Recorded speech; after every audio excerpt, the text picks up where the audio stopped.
Hello everybody, welcome to my YouTube channel. My name is Jasmine McDonald. If you're new here, I post ballet and fitness related videos every single Tuesday, Thursday, and Sunday. If you're a returning subscriber, thank you so much for subscribing. And if you're here already, you may as well click that little bell notification and hit that subscribe button. Today's video, I'm going to be sharing with you a couple of quick tips for jumps. The last one that I posted was a quick tips for turns. And if you'd like to watch that, I'll put that in the cards right up here, that little link right there. So click that if you want to help out your jumps and your pirouettes. Without further ado, let's get started today. Disclaimer, you always want to make sure that you are warm, hydrated, and ready to go. Make sure that you're aware of your surroundings and that whatever you're jumping on is comfortable and has shock absorption for your knees and your ankles and your hips. So first things first, if you're doing sautés in first position, you have your heels together, right? Now when you want to do a sauté, you want to make sure that you keep your heels on the floor, and I know that's the very first tip and the most basic tip, but if you lift those heels, think of all of the extra surface space you're losing from that jump. And we want to jump as high as we possibly can, right? If you keep your heels off, you can't jump that high. You need to keep your heels down. So that's tip number one. Tip number two is to use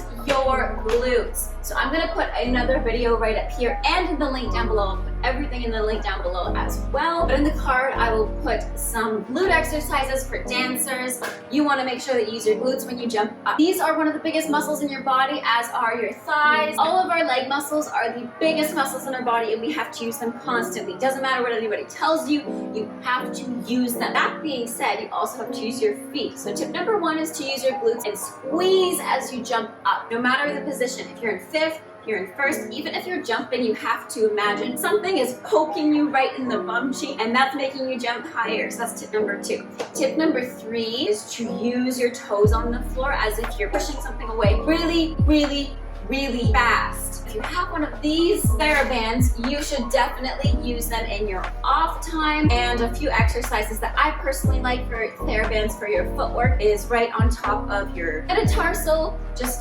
flex to demi-point to point with the TheraBand, and back the same way, because we have to flex, demi-point, and point our toes when we're jumping. Now, another thing is that every jump is the same. Doesn't matter if you're doing a leap, a grand jeté, a pas de chat, all start the same on the floor and they all end the same. That means all start on a flat foot.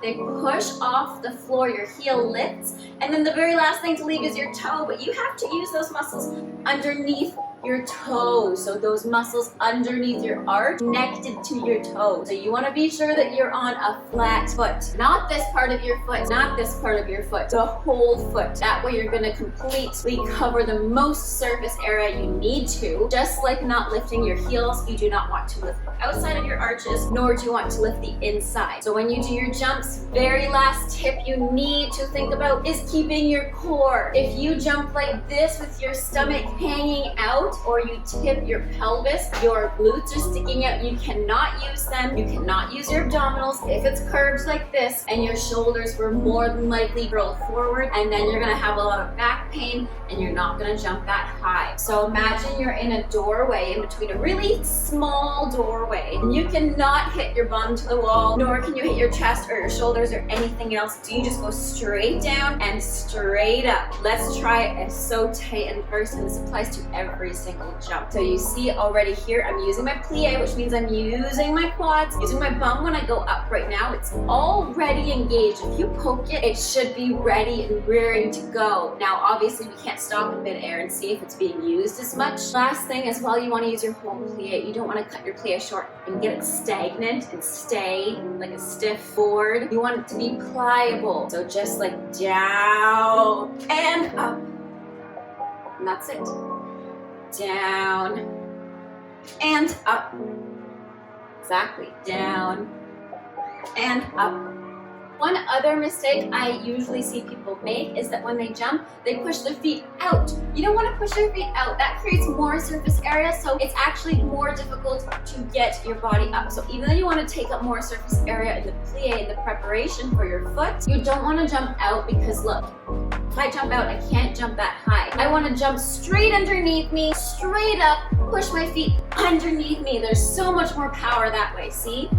Plie and up. See how much higher it is than I'm even trying there, and it's really difficult for me to land a very clean first position as well. Let me know in the comments down below what tips you want to hear next and what you want help with. I'm more than happy to help. Have a great rest of your day. Thanks for watching, and bye now.